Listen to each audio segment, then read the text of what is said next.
सही कथन है। पहला कह रहा है चीनी यात्री फाहियान ने अपनी यात्रा विवरण में मौर्यों के राजमहल की चर्चा की है। दूसरा कह रहा है फाहियान शब्द का शाब्दिक अर्थ होता है भौगोलिक अन्वेषक होता है।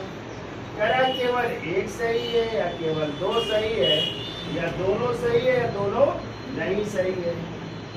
आप लोग क्या करेंगे, विचार विमर्श करें। तो चलिए आंसर आ गए। कोई एक कह रहा है, कोई दो, कोई तीन और कोई नहीं कह रहा है। तो चर्चा कर लेते। तो पहले तो आपको पता होना चाहिए चीनी यात्री जो फाहियान था कि किसके समय भारत आया था। तो आप लोगों ने गुप्त वंश जब पढ़ेंगे तो गुप्त वंश के शासक थे चंद्रगुप्त द्वितीय विक्रमादित्य, नाम सुना है?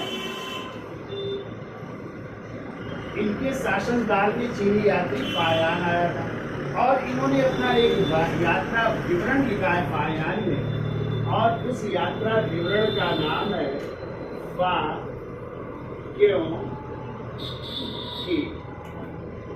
और इसी यात्रा विवरण में वो इसकी मौर्य शासकों यानी चंद्रगुप्त मौर्य द्वारा निर्मित राजमहल की चर्चा करता है और कहता है उनका राजमहल किसके द्वारा निर्मित था? देवताओं द्वारा निर्मित था।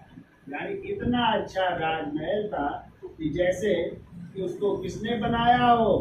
देवताओं ने बनाया हो, उसके द्वारा निर्मित था। ठीक है, ये चर्चा करता है। उसने किसी शासक का उल्लेख नहीं किया बल्कि मौर्यकालीन राजमहल की चर्चा की है जो कुम्भहार में स्थापित था। कहाँ पे? कुम्भहार में। ठीक है, ये चर्चा करता है। पहला क्या है? सही है। ठीक है। दूसरा कह रहा है फाहियान शब्द का शाब्दिक अर्थ क्या भौगोलिक अन्वेषक होता है। तो आप लोग जानिए फाहियान का अर्थ दो शब्दों से मिलकर के बना है, फा धन ही यान। फा का अर्थ होता है धर्म और यान का अर्थ होता है आचार्य या फिर कह सकते गुरु।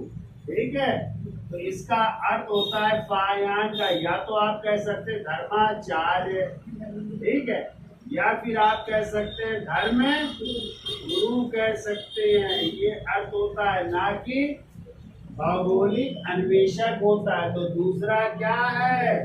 गलत है। तो आंसर क्या होगा? केवल एक आंसर होगा। ठीक है, क्लियर?